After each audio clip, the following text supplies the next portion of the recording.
Lucián, de Isabel Abedi. Editorial Fénix. Capítulo 2.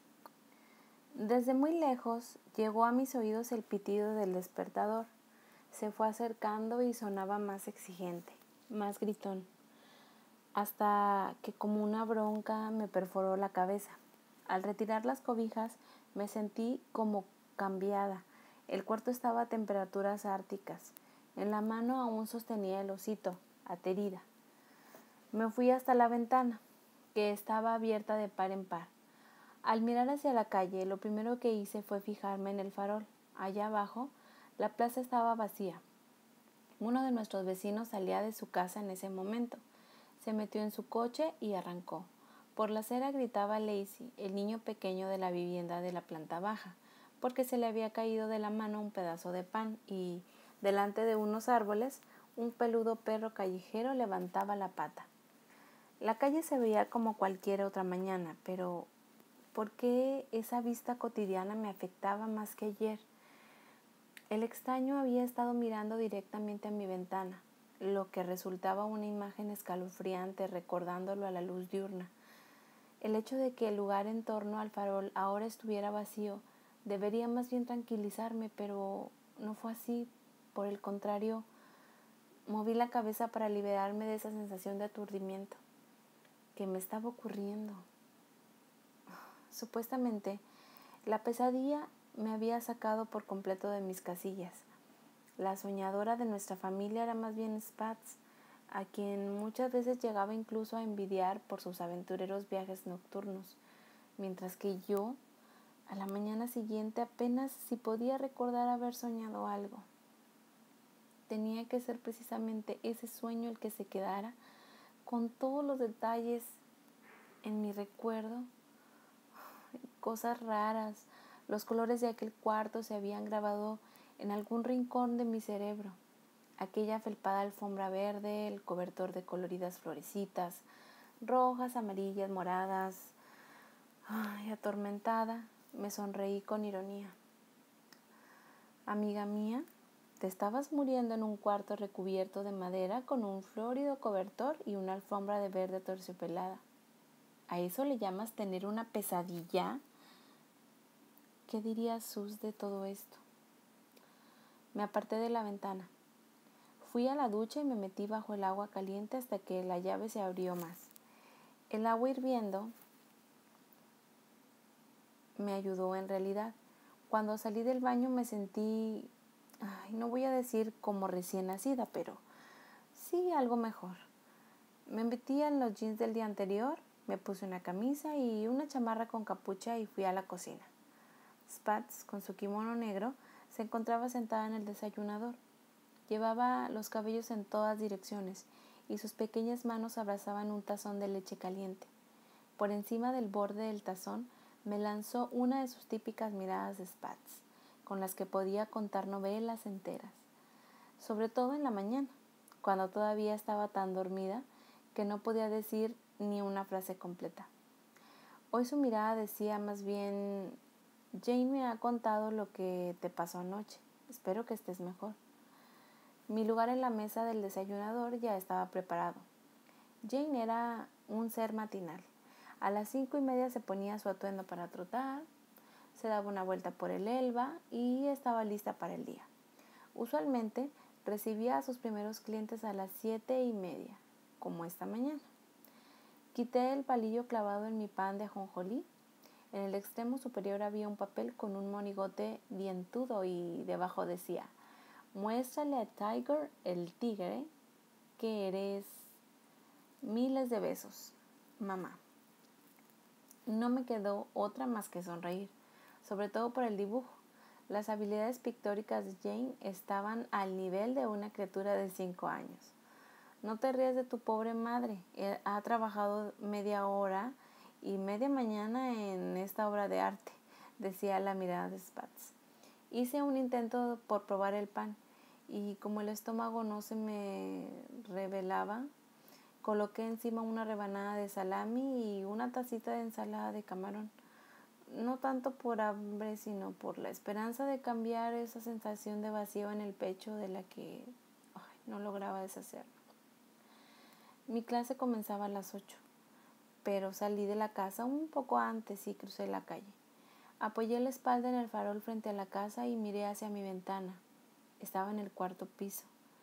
Traté de imaginar qué había visto el extraño o quizá qué buscaba. ¿A mí? Mis ojos bajaron un piso.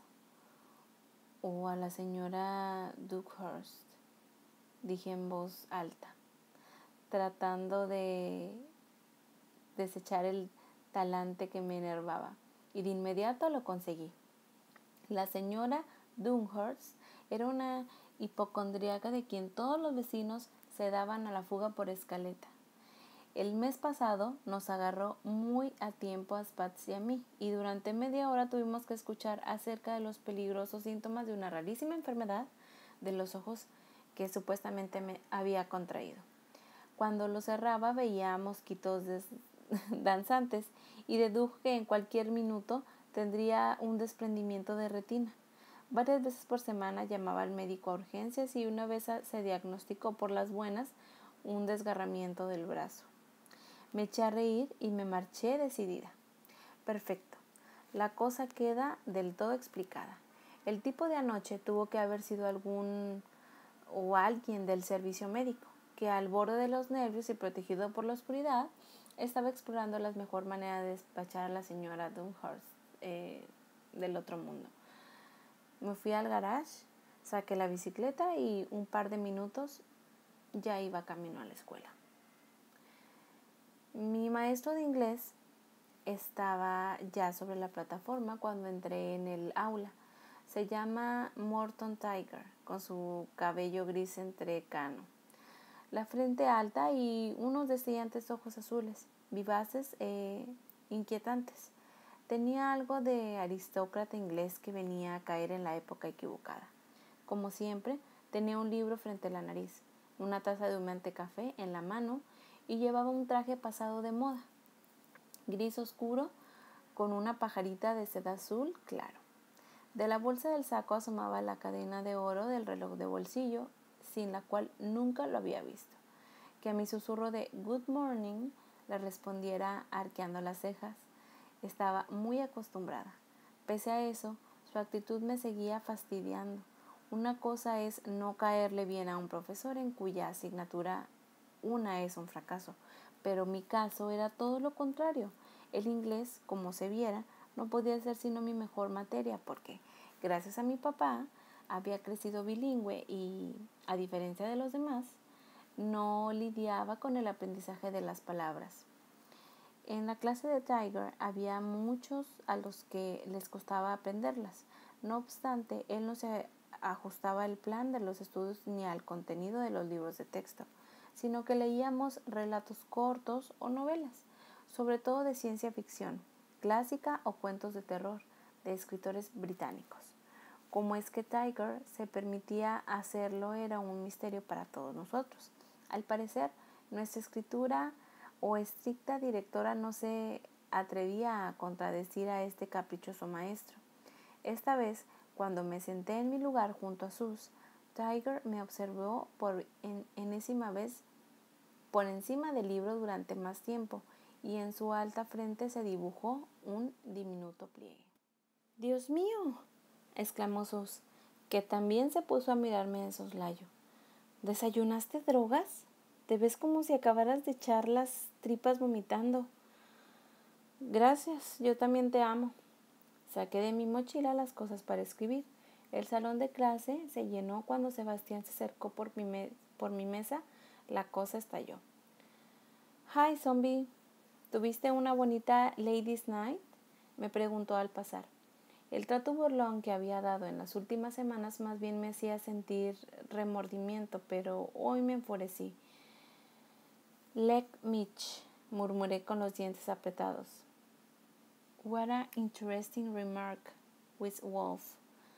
Tiger abrió el libro de texto. Esa expresión la voy a apuntar para que quede para la posteridad, y sacó su lapicera de plata. Rebecca Wolf iniciaría hoy la hora de inglés con las palabras «Leg Mitch».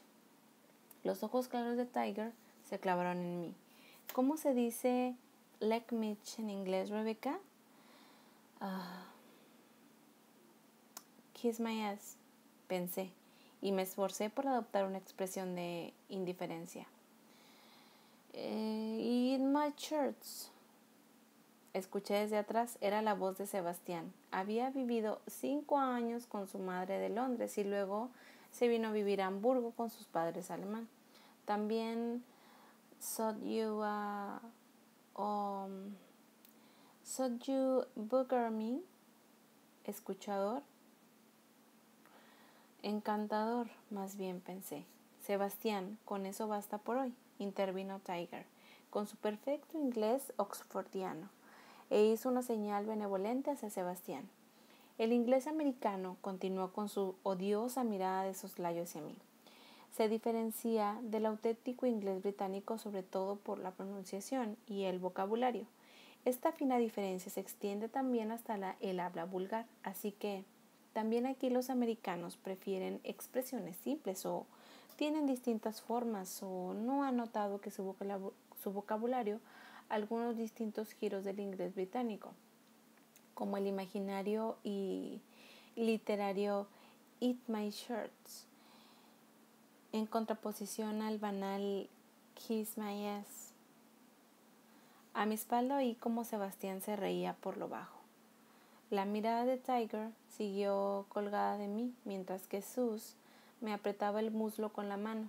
El dolor hizo que desapareciera mi furor y me puse a pensar si debía aclararle a Tiger que, con toda seguridad, Sebastián se había tomado la expresión Eat My Shirts de Inglaterra, sino de la serie estadounidense Los Simpson, pero mejor dejé las cosas como estaban. Dediquémonos al tema de esta clase. Tiger tiró de la cadena de oro y abrió el reloj de bolsillo. Cada vez que lo hacía, se le contraía el ojo izquierdo. He escogido para ustedes otro relato corto de Ambrose Lovell, anunció, una de sus primerísimas obras, Sheila. Si eres tan gentil de ayudarme, bueno, si es que puedes caminar con esas botas. Tiger le entregó una pila de papeles. Esta vez lo que le contrajo fue la comisura de los labios. Junto a mí, Sus reprimió una carcajada y yo me apacigué. Nueva víctima, nueva alegría. Me pasó por la cabeza, pero en el caso de Sheila Hamney, Tiger tenía toda mi comprensión. Mientras Sheila, con las botas blancas de tacón de aguja y las piernas tiesas, repartía las hojas. Daba la impresión de un pollo maltratado sobre zancos, pero esto no le impidió hacer movimiento del trasero. Sue se puso delante de la cara del papel del relato de Lovell. Recuérdame que en el nuevo grupo de Shoulders escriba: no tengo prejuicios, pero llevo botas blancas. Apreté los labios para no soltar la carcajada y me quedé mirando la hoja. The Bell in the Fog, la campana en la niebla, por Ambrose Lovell, Suffolk, Inglaterra, 1889-1950. Antes de que Tiger nos diera las clases de inglés, yo no había oído el nombre de ese autor, pero después de todo este tiempo conocía mucho de él. Parecía que Tiger tenía sus obras más completas, incluso su manuscrito de su única novela inconclusa, de lo que alguna vez nos dio una diminuta probadita, y la mayoría de las veces nos leía los relatos cortos de este literario. Si tengo que ser honesta, esta clase era la que más me gustaba. Tiger tenía una maravillosa voz de narrador, profunda y una deleitante lentitud. Hoy, sin embargo, le pidió a Sebastián que leyera y nos ordenó que marcáramos todas las palabras que no supiéramos, para que la siguiente clase las trajéramos aprendidas de memoria. El cuento de Lovell trataba de un lord inglés que, en medio de una noche nebulosa, se perdió en un pantano y súbitamente escuchó un extraño tintineo. Sebastián dominaba el idioma inglés casi tan bien como nuestro maestro y leía en voz alta con soltura, pero yo, con todo, tenía dificultad para concentrarme. En lo que a dormir se refiere, yo pertenecía indudablemente a la categoría de las marmotas. Como mínimo, necesitaba dormir 8 horas. menos deprimida mi sistema nervioso, y eso lo estaba experimentando especialmente hoy. Mis pensamientos comenzaron a vagar y antes de que me diera cuenta, tenía ante mis ojos al aborrecible alfombra de felpa verde que había visto en sueños. El corredor floreado, los pedazos de vidrio y las abundantes sangre. Y para colmo, de nuevo esa sensación de que alguien se inclinaba sobre mí, alguien a quien yo le explicaba que me dejara vivir. Las sienes me palpitaban dolorosamente. Traté de cerrar los ojos y entonces vi la siguiente imagen. La oscura figura que se apoyaba en el farol y observaba inmóvil. Abrí los ojos porque estaba cubriéndome de sudor. De nuevo Tiger me tenía en la mira, lo que no mejoraba las cosas. Traté de evadirlo, pero algo en su expresión era evidente y diferente de las otras veces. Si no hubiera conocido a mi maestro de inglés tan bien como lo conocía, habría creído que se preocupaba por mí. ¿Qué te ocurre, Becky?, me preguntó Sus en el recreo de mediodía. Estábamos como cada día, en el Doris Diner, en el mostrador, esperando la comida. ¿Es por Tiger? ¡Qué cabrón! ¿Por qué te tendrá tan mala voluntad? ¿Quizá porque tu padre es estadounidense? ¿Qué dice tu padre al respecto? ¿Has hablado con él de este tema? ¿Qué pasaría si hicieras que se presentara durante una clase de Tiger? ¿No iba a venir a Alemania antes de Navidad? Tuve ganas de bostezar y reírme al mismo tiempo. Mi mejor amiga era capaz de ensartar sin esfuerzo 3 docenas de preguntas, una tras otra sin aguantar respuesta, pero esta vez regresó al principio. Ahora en serio, ¿por qué estás tan pálida como el Lord de Lovell al salir del pantano? ¿Estás segura?, pregunté. ¿Quieres un espejo? Sus tomó la hamburguesa de pollo con papas fritas. Pídeselo a Sheila, quizá te preste uno de su colección. Gracias, Sus, ya sé cómo me veo, pero quiero preguntarte. ¿Estás segura de que quieras escuchar de qué se trata? ¿Estás mal de la cabeza? Suéltalo. ¿Es por él? ¿Estás arrepentida? Sus señaló a la mesa más cercana a la puerta, donde estaba sentado Sebastián rodeado de su polilla, y soplando se quitaba un mechón de pelo de los ojos. Sebastián tenía pestañas rizadas y abundantes, y la boca más sensual que jamás había yo visto. El verano pasado, en una heladera Chance, le pregunté cómo sabría en su lengua un helado italiano de Savoyné. No tenía idea de lo que pasaba. En ese momento dejé escapar una risita histérica y hubiera preferido verme disuelto en el aire, pero Sebastián arqueó una ceja y dio un paso hacia mí. Entonces respondí a mi pregunta. Mientras esperaba mi hamburguesa y contestaba su mirada burlona, el recuerdo volvió, vívido. No solo los labios, sino todos los meses que siguieron a mi pregunta. Fueron satisfactorios. Bien, pero algo había fallado. Cuando luego de 5 semanas y media tuve en seco la mano de Sebastián, que exploraba bajo las sábanas, me miró a los ojos y dijo: ¿No tienes miedo de que yo te deje? ¿Tú tienes miedo de dejarme? ¿Por eso no quieres dormir conmigo? ¿No es cierto? Cuando escondí la cabeza bajo su hombro, Sebastián se apartó suavemente. Entonces se levantó y se marchó. Desde entonces, algunas presuntuosas se apoderaron de él. Se le pegaban como moscas y por su parte Sebastián había dejado de oponerse. Aquí tienes tu hamburguesa. Susan me dio una bandeja y fuimos a nuestra mesa. Cuando pasábamos junto al grupo que estaba Sebastián, Sheila se me quedó mirando como si lo que más deseara fuera mandarme a la luna. Tenía a Sebastián sentado en su regazo, apretándolo con fuerza. «Hey, Bex, siento lo de esta mañana», dijo Sebastián a media voz. Era la primera vez que me llamaba Bex desde nuestra separación. No quisiera, pero lo quisiste, masculló Sus. La primera vez mejor cómete sus calzoncillos Calvin Klein. Así al menos tendrás la boca ocupada. Sheila se quedó sin aire. En los labios pintados de rosa se le había quedado un pedacito de carne. Sebastián le sonreía a Sus con ironía. Incluso cuando él y yo éramos pareja, ellos dos se echaban pullas constantemente, pero En el fondo se querían bien. Bueno, Susan se sentó frente a mí en una de las mesas de más atrás y se lamió un chorrito de catsup en los dedos. Ahora cuéntame, ¿de qué se trata? En la pared había un reloj en forma de hamburguesa y el segundero tenía forma de papa frita. Lo seguí con los ojos 3, 6, 9. Si no abres la boca en 2 segundos, comienzo a gritar, amenazó Sus. Y sacó una rodaja de pepinillos de su hamburguesa de pollo. Unté mis papas con catsup y empecé a contar lo que me había ocurrido la noche anterior. Cuando acabé, mi hamburguesa seguía intacta en el plato. Estaba fría y me dio tanto asco que me sentí mal de solo verla. Estaba abajo, junto al farol. Se quedó mirando directamente a tu cuarto y estaba segura de que no era Sebastián. Sus se sentó en mi banca, que daba a la ventana, y miró hacia mí afuera.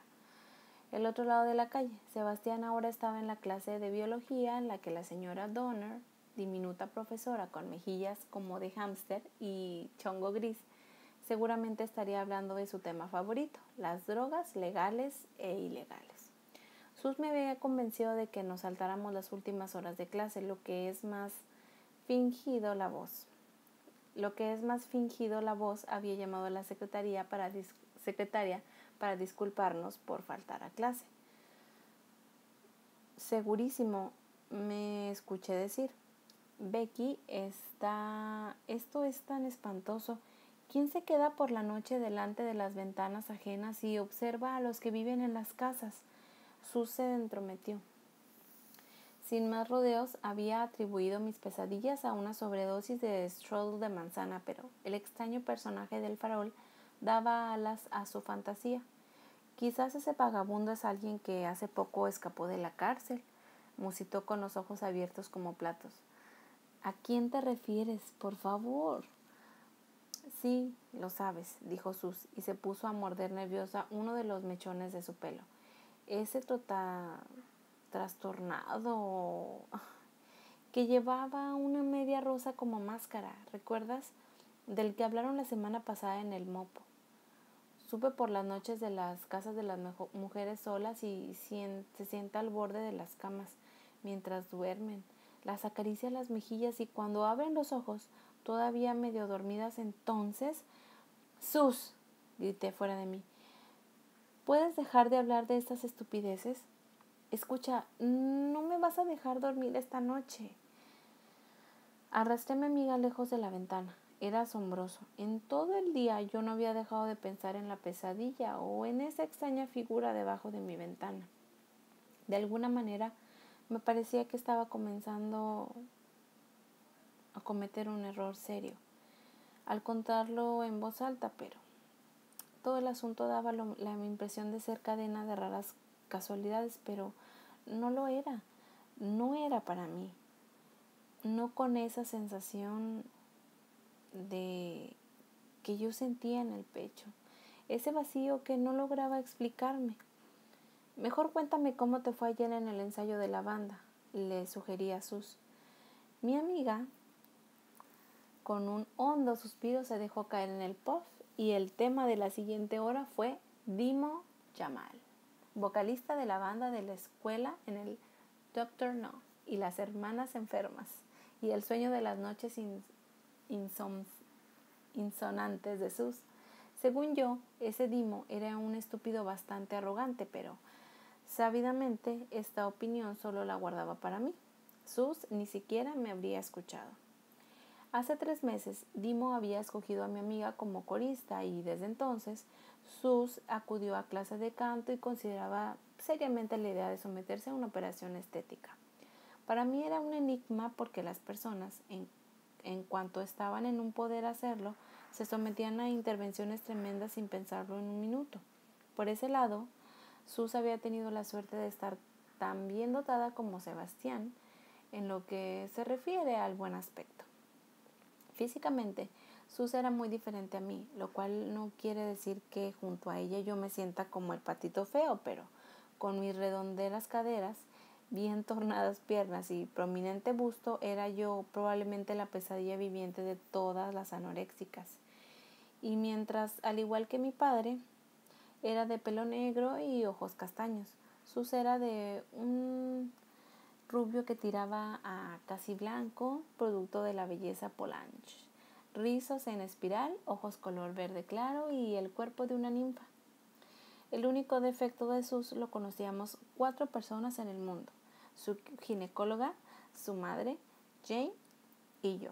Sus tenía pechos grandes, pero de diferente tamaño, y tenía que usar sostenes con copas distintas, mientras la derecha era entre C y B y la izquierda A. Para disimular la diferencia se mandaba a hacer sujetadores especiales con una copa rellena de material gomoso, pero eso podía usar camisas estrechas sin que nadie advirtiera el defecto. Naturalmente, esto no evitaba que sufriera horrores por esa deficiencia. Durante la clase de deportes salía de la cabina, conmigo como guardaespaldas, en el último lugar, y cuántas horas habían pasado en foros de internet no lo podría calcular. En este tiempo me sabía de memoria los nombres de algunos profesionales de operaciones de mamas, pero Jane y yo estábamos en contra de las cirugías. Así que cuando Sus acabó de hablar extensamente de las canciones Voz, Trasero y Peca en la frente de Dimo, aterrizamos también hoy. Inevitablemente, en su complejo, yo tratando de probar suerte refiriéndome a las muchachas a las que les va peor, empresa por completo sin éxito. Lilith Holmes nació en un hocico de 5 centímetros, a lo que Sus respondía: tuve un largo tiempo de vida para acostumbrarse. Mis pechos, por el contrario, eran iguales el uno al otro. ¿Por qué demonios el derecho no estuvo satisfecho y tuve que seguir creciendo? Míralo desde este punto de vista. La molesta yo, bromeando: cuando Dimo esté sobre el pecho pequeño, puedes hacerlo feliz. Y cuando esté sobre el grande, igualmente lo puedes hacer feliz. Digamos que eres 2 in 1. Muy chistosa. Sus cruzaba los brazos delante de sus aborrecibles partes corporales. Antes prefiero morir como una virgen seca que mostrarme ante Dimo como una lisiada. Si al menos tuviera cáncer tendría una excusa, pero así... Sus, ¿no lo dices en serio? Claro que sí. Cuando se trata de sus pechos, Sus no conocía límites, pero era imposible que alguien se lo tomara mal. Nadie podía estar enojado con Sus por más de 5 minutos.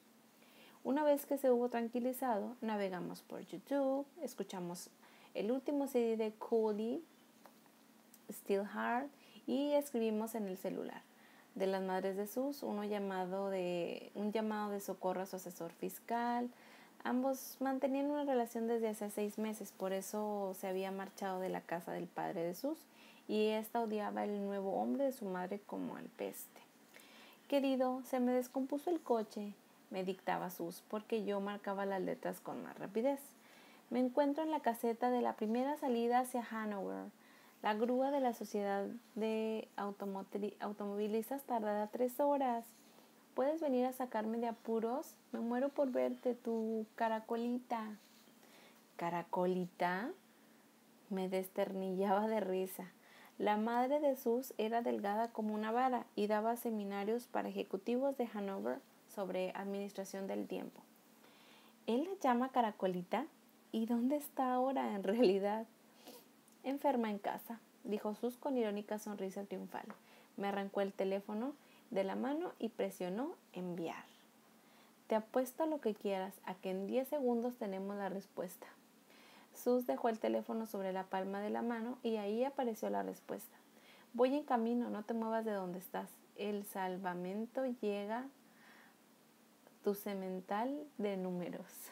Me quedé mirando la pantallita. Había escrito semental de números. Me sentí mal.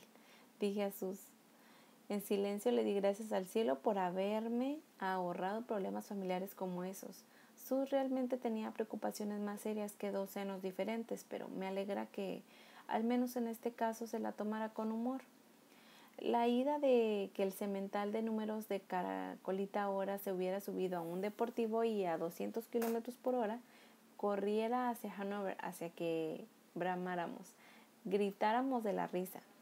Cooley tocaba Keeping Gangsta y cuando Jane regresó del trabajo y su cabeza asomó por mi cuarto, le contamos lo del mensaje. No pudo hacer otra cosa más que reírse. Cuando tu madre enferma de amor se ponga bien, siempre encontrarás asilo con nosotras. Bien lo sabes, ¿verdad, Sus? Sus asintió. Desde hacía tiempo ya yo sospechaba que Jane era para ella la madre que siempre habría querido tener. Sus y yo nos conocíamos desde la primaria y nuestra casa era su segundo hogar. Yo sacaba de la cocina 2 platos de quiche cuando sonó mi celular.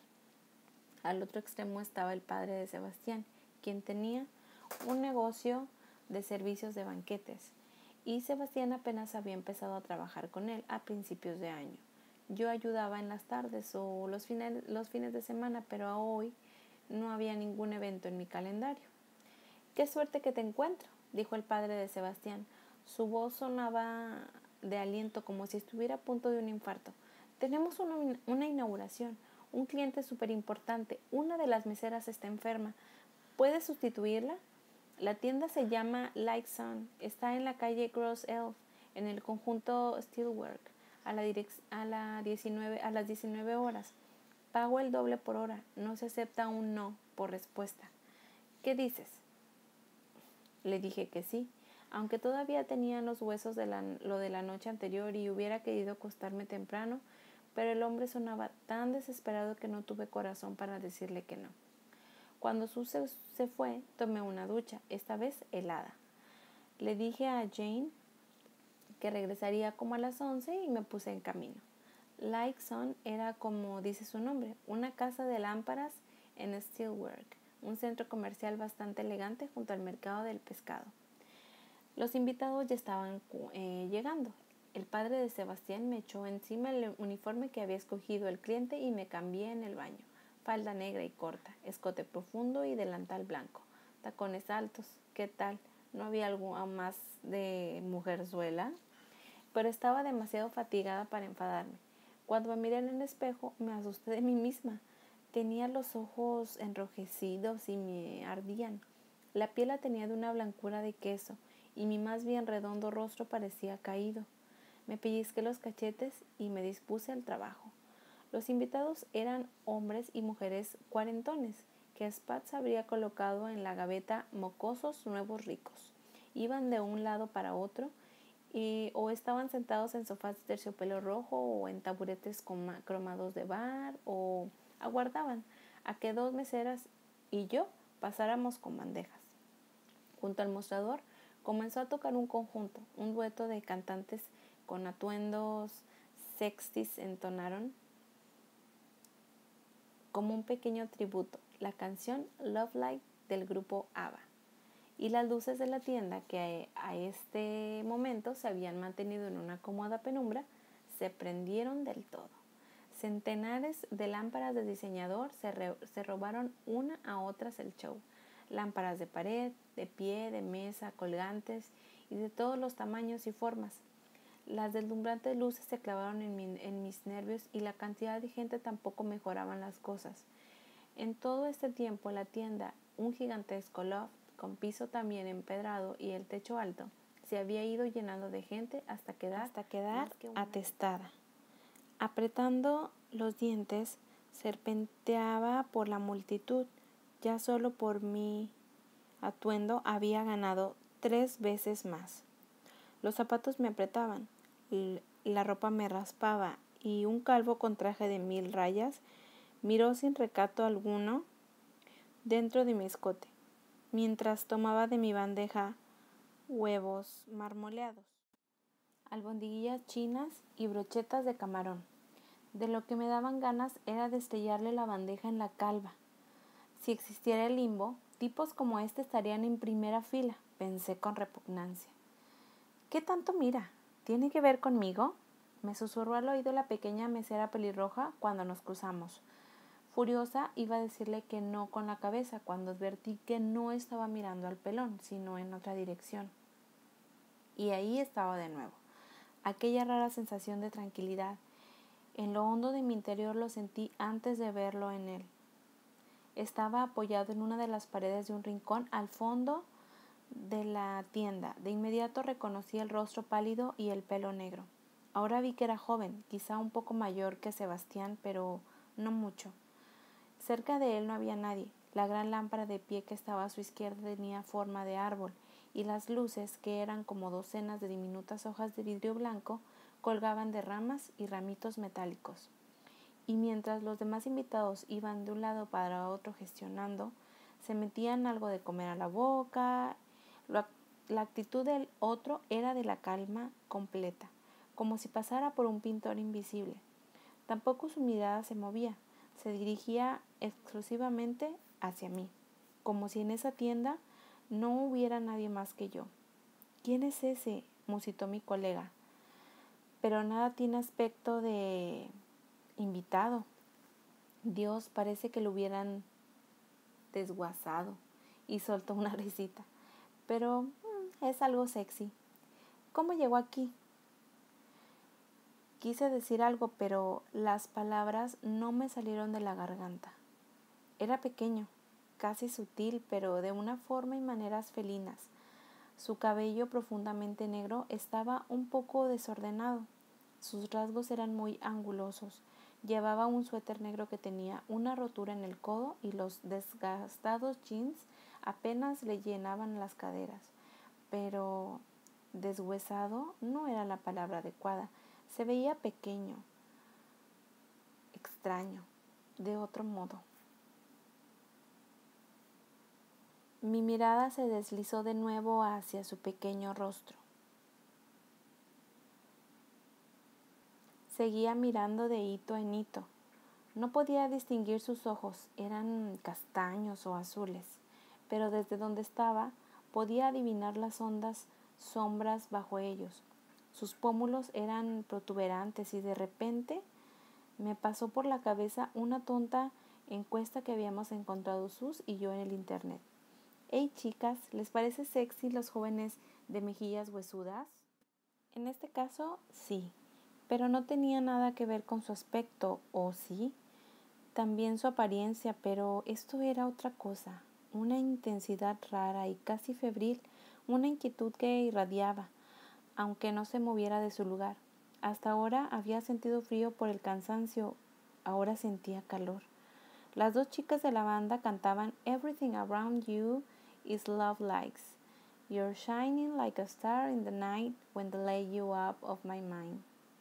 Y el extraño transformó la comisura de los labios en una sonrisa irónica. Oye, pequeña, se me antoja un dátil envuelto en tocino. Me encogí toda. El calvo estaba de nuevo frente a mí y me bloqueaba la visión. Mi colega, mientras se había zambullido en medio de la gente, el repugnante tipo tomó el dátil de mi bandeja y lo dejó caer bien a propósito en mi escote. ¡Caramba! ¡Cuánto lo siento! ¿Puedo...? El calvo iba a extender su gordinflón dedo cuando se detuvo en seco en un movimiento. Una mano lo había agarrado por la nuca. Pertenecía al extraño joven. Estaba detrás, pegado al calvo. Los negros cabellos le caían por delante de la frente y no pude ver su rostro. Deja en paz a la chica, no te vaya a pasar algo. La voz del joven era débil, áspera, casi ronca, como si no lo hubiera usado desde hacía mucho tiempo. Y tenía una tonalidad baja y peligrosa. El pelón buscó aire y esta vez dejé caer la bandeja. Esta cayó al suelo con estrépito y una invitada lanzó un grito agudo. En segundos, el papá de Sebastián estaba presente. De golpe, el tumulto reinó por doquier y cuando recobré el sentido, el extraño había desaparecido sin dejar rastro. La banda había comenzado a interpretar otra canción y luego el gerente de la tienda pronunció un discurso. Respetables invitados, es para mí un honor saludarles hoy. Bla, bla, bla, bla, bla. De alguna manera, la noche me seguía a todas partes y cuando poco después de las 10 me dio el aire fresco, las piernas apenas podían sostenerse por el agotamiento. En el bolsillo llevaba un billete de 100 euros que el padre de Sebastián me había dado como compensación por el pequeño incidente con el calvo. a quien desde luego no hubo necesidad de expulsar de la fiesta. ¿Quieres un taxi? Una mano se puso sobre mi hombro.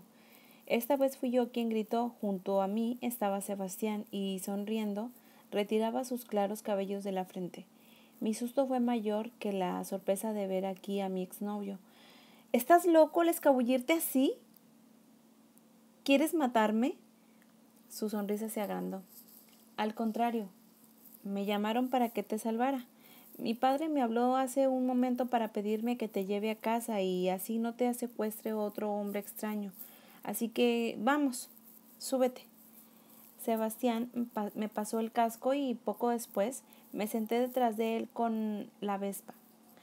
Rodeé su torso con mis brazos y descansé la cabeza en su espalda. Bajo el casco de Sebastián asomaban sus cabellos, haciéndome cosquillas en la nariz. Me mantuve tan apretada como pude, pero la sensación de vacío había regresado, tan fuerte como la noche anterior. Era como si hubiera hecho un agujero en mi pecho. «Hey, Bex, ¿debo preocuparme?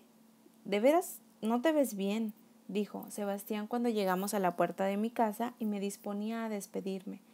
Apretó sus manos sobre mis mejillas y sentí sus dedos como si fueran el hielo. El contacto pareció asustarlo tanto como a mí. «Estás ardiendo», dijo y me miró preocupado. «¿Tienes fiebre?». Sin decir palabra moví la cabeza. Detrás de nosotros estacionó un coche y sus faros iluminaron el rostro de Sebastián.